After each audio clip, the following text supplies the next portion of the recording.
मुझे गुरु दक्षिणा में फूल और कंदमूल नहीं चाहिए। तो फिर आपको क्या चाहिए गुरुदेव? मुझे कल्प वृक्ष चाहिए। ठहरो!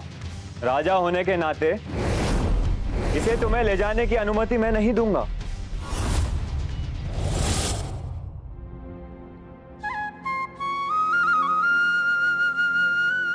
इस रेगिस्तान के खत्म होते ही हम लोग मथुरा के निकट पहुंच जाएंगे।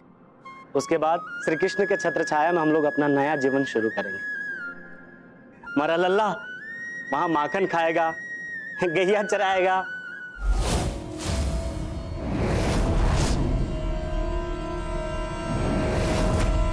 बाबा। हाँ बेटा, कुछ भी तो नहीं।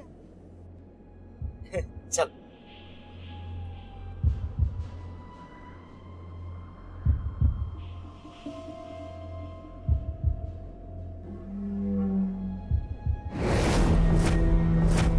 अपना लल्ला भी ना कृष्ण की तरह नटखट हो गया है।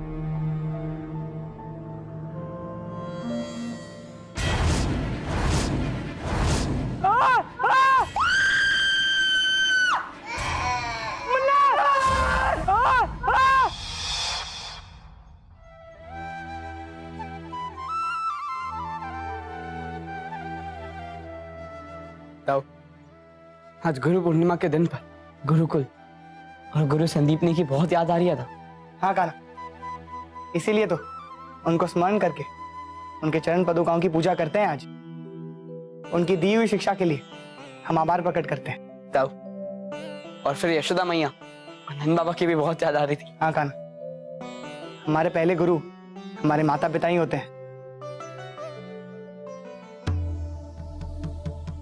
गुरुर् ब्रह्मा गुरुर्विष्णु गुरुर्देवो महेश्वर गुरु साक्षात परब्रह्म तस्मै श्री गुरुवे नमः।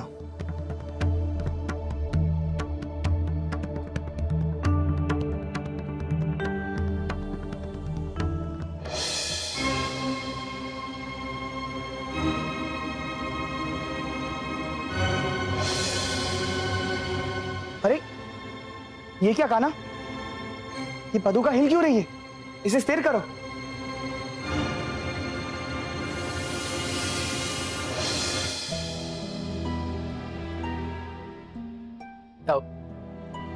मेरा प्रयत्न भी काम नहीं कर रहा। ये क्या हो रहा है? क्यों हो रहा है? क्योंकि ना तो तुम्हारी पूजा अच्छी लगी और ना ही तुम्हारा भोग।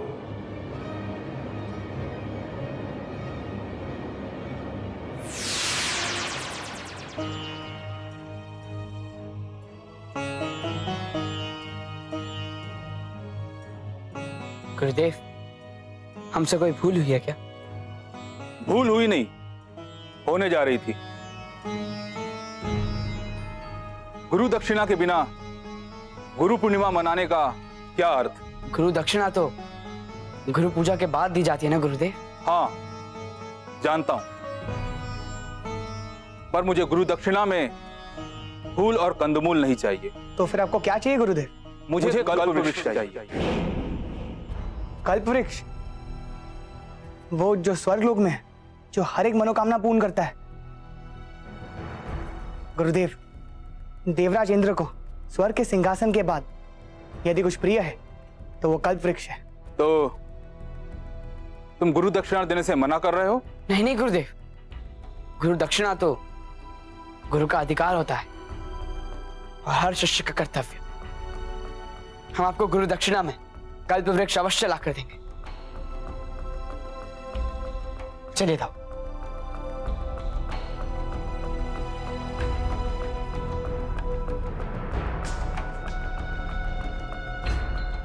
ये कार्य जितना सरल लग रहा है उतना ही पेचीदा है कृष्ण। काना, ये गुरुदेव ने कैसी गुरु दक्षिणा मांग ली हमसे? इंद्रदेव और बाकी सारे देवता अपनी जान दे देंगे परंतु कल्प वृक्ष नहीं देंगे। हाँ दाव, मैं जानता हूं, हमें जाना तो पड़ेगा ही ना।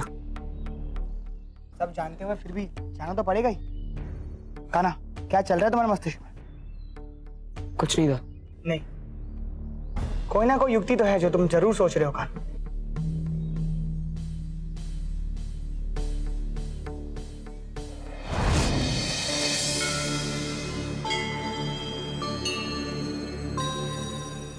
वाह काना, ये तो अद्भुत है ना दाऊ? चलिए इसे ले चलते हैं। ले चलते हैं? कैसे ले जाओगे तुम? मैं क्यों ले जाऊंगा? संसार का सबसे शक्तिशाली मनुष्य मेरे साथ है, वो ले जाएगा।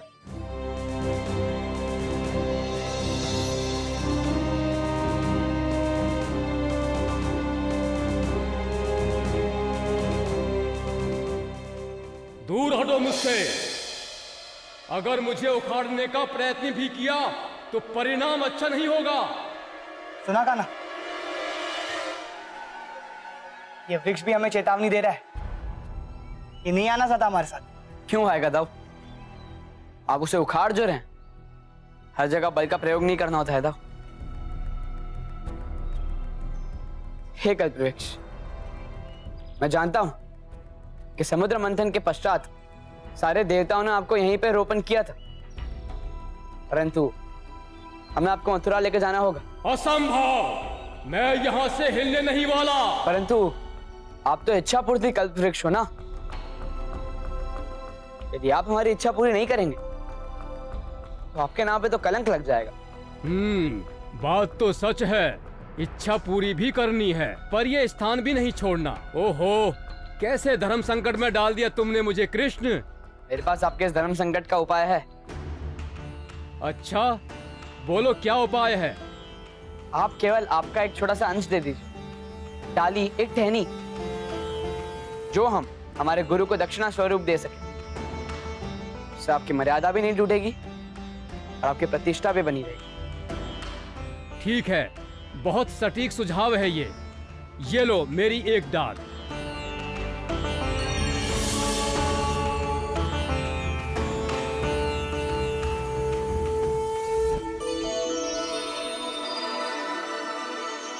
आप महान है कल्पवृक्ष। चलिए हम आपको मथुरा और हमारे गुरु दोनों के दर्शन करवा देते हैं।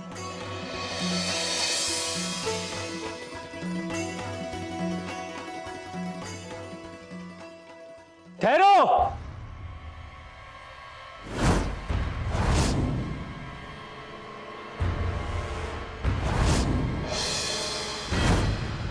माखन चुराने वाले तुम कृष्ण, आज मेरे स्वर्ग से मेरी सबसे प्रिय चीज चुराने आए हो? नहीं, कल्पवृक्ष का यहां से अंश भी बाहर नहीं जाएगा। मैंने चोरी नहीं की है इंद्रदेव, ये छोटा पौधा स्वेच्छा से हमारे साथ जा रहा है। स्वेच्छा? स्वर्ग की हर वस्तु पर मेरी इच्छा चलती है कृष्ण। ये वृक्ष मंथन के बाद हम देवताओं को दिया गया था। राजा होने के नाते इसे तुम्हें ले जाने की अनुमति मैं नहीं दूंगा। हाँ, कल्पवृक्ष का एक अंश तक तुम्हें धरती पर नहीं ले जाने देंगे कृष्ण। हाँ, बिल्कुल नहीं। तुम्हें रोकने के लिए भले ही हमें तुमसे युद्ध क्यों न करना पड़े।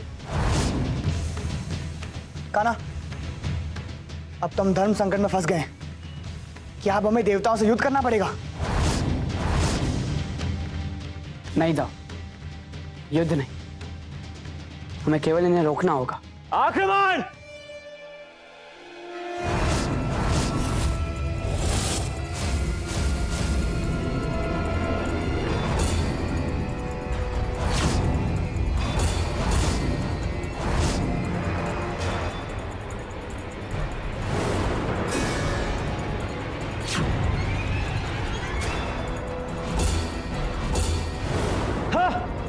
दाऊ, आप इन्हें संभालो, मैं कल्प वृक्ष के अंश को लेकर निकलता हूँ।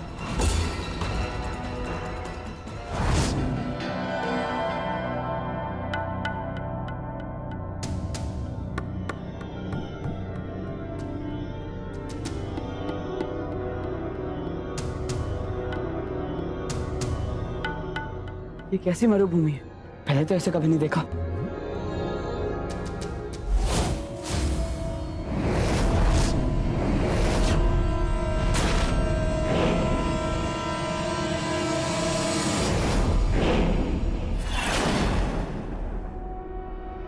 हार मान लो कृष्ण, ये लघु वृक्ष लौटा दो और चले जाओ।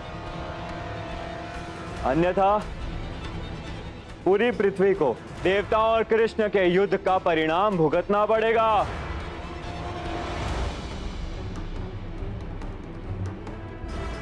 कान्हा, मैंने इन्हें रोकने की बहुत कोशिश की, परंतु ये सब अदृश्य होकर तुम्हारे पीछे आ गए।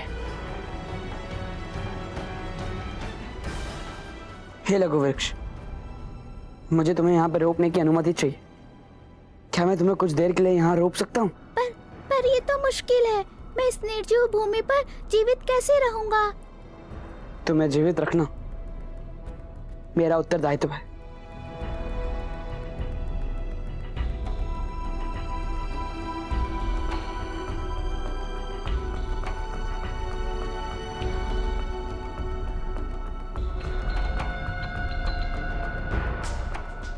ये सभी देवता इतनी छोटी सी बात को युद्ध का रूप देना चाहते हैं, तो मैं अपने गुरु की इच्छा पूरी करने के लिए युद्ध करने के लिए तैयार हूं।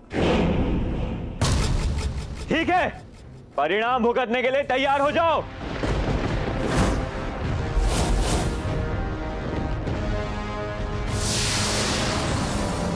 सारंग,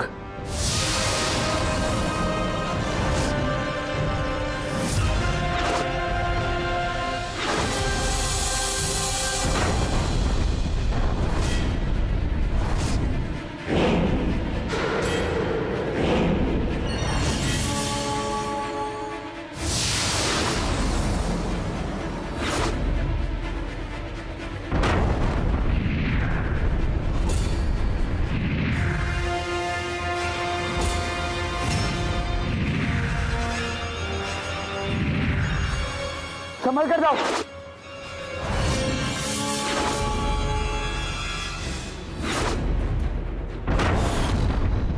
कान्हा, वहां देखो। चलो।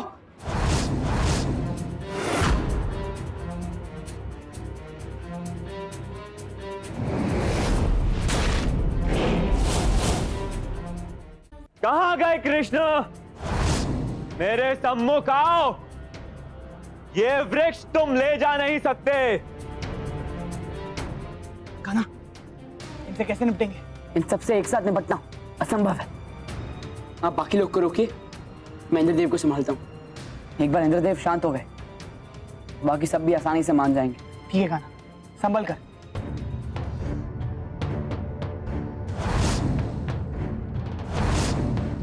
इंद्रदेव, यदि साहस है तो मुझसे लड़ो। आज देख ही लो देवराज इंद्र का साहस। तुम सबके लिए मैं अकेला ही पर्याप्त हूं। दिखाओ।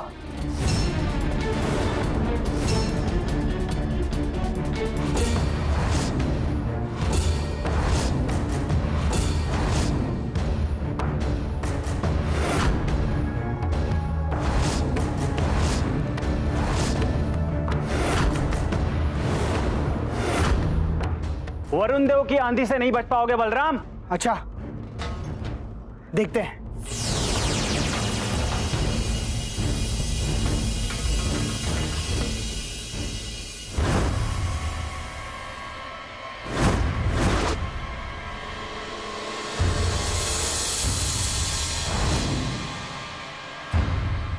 लगता है इंद्रदेव कुछ ज्यादा ही क्रोधित हो गए।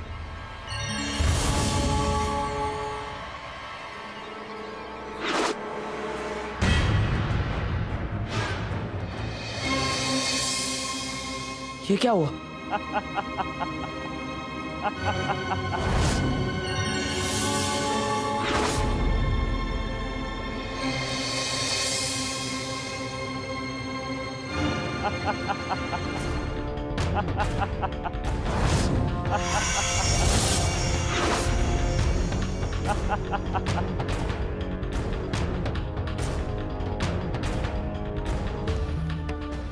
बहुत ही बुरे धनुर्धर हो तुम। अपने राम अवतार में बहुत अच्छे लक्ष्य भेजते थे तुम। अब क्या हो गया?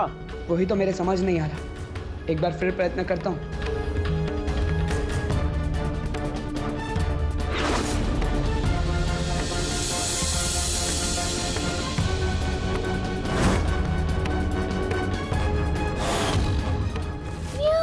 इतना बड़ा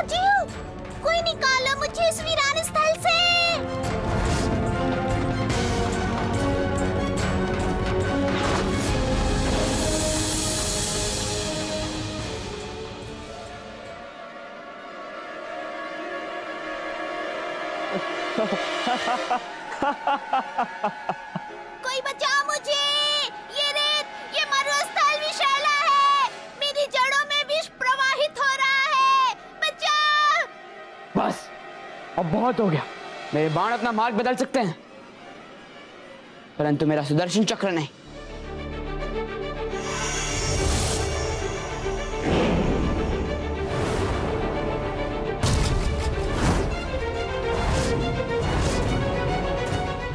तुम्हारे इस चक्र का उत्तर मेरा वज्र देगा कृष्ण।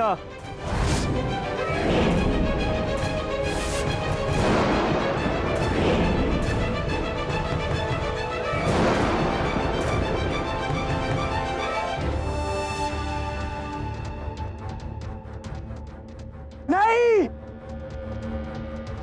संसार के दो सबसे शक्तिशाली शस्त्र एक दूसरे पर प्रहार करेंगे।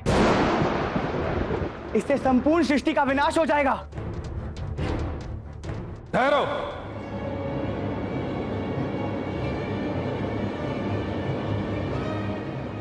बस बहुत हुआ युद्ध। धन्यवाद गुरु प्राणदाता। नहीं, जब तक ये वृक्ष स्वर्ग में नहीं जाएगा ये युद्ध नहीं रुकेगा। ये लो।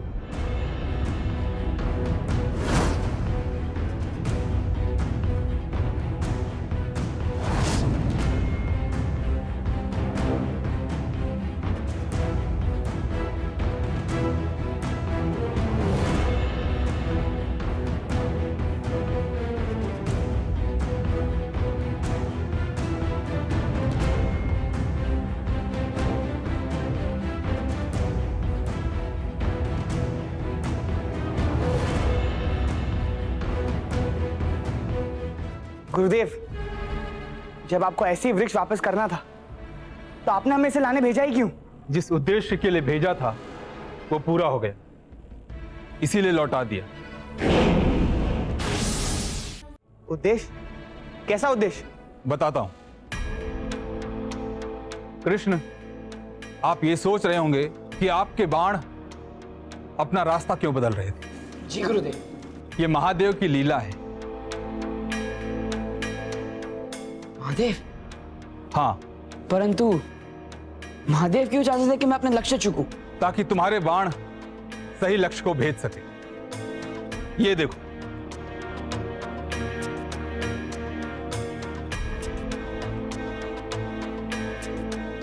वो देखो। गुरुदेव, इतने सारे शव कौन नहीं है ये, और इनकी मृत्यु कैसे हुई? ये सब कृष्ण के बाणों से मृत्यु हुए। क्यों और कैसे, सुनो। ये हिरण्यकश्यपु के वंश के दैत्य त्रेता युग में इन्होंने धरती पर बहुत उत्पात मचा। तब अपने भक्तों की पुकार सुनकर महादेव को स्वयं धरती पर उनके संहार के लिए उतरना पड़ा। छोड़ दो इन्हें। हिरण्यकश्यपु के वंशजों ने प्रहलाद के मार्ग पर चलकर बहुत से पुण्य कर्म किए।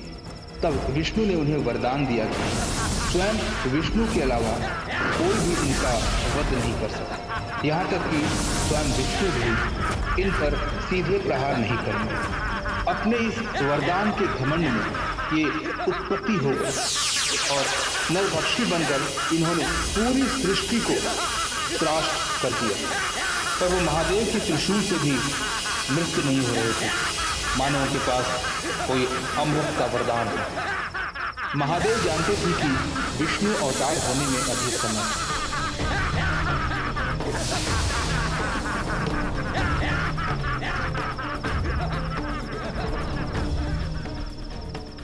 तुम भी हमें नहीं मार पाओगे महादेव।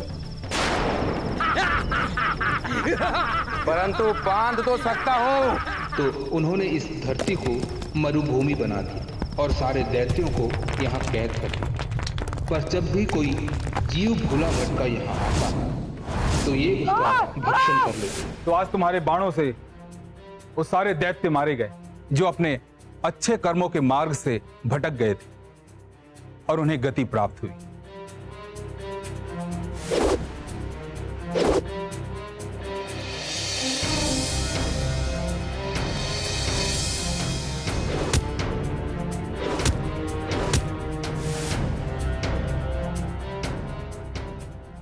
तो बलराम, आप समझे कि मैंने ये कार्य क्यों कृष्ण को सौंपा? जी गुरुदेव, दैत्यों की मृत्यु अन्य मनसक रूप से ही होनी थी।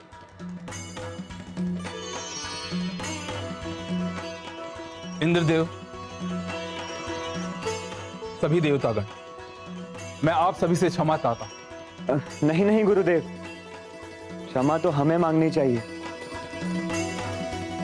हमने बिना कुछ विचारे सोचे कृष्ण पर प्रहार कर दिया। कोई बात नहीं देवराज, ये सब जो हुआ किसी बड़े कार्य की योजना के तहत। गुरुदेव, आपकी दक्षिणा? ये मरुस्थल दैत्यों से मुक्त हो गया और मुझे मेरी गुरु दक्षिणा मिल गई।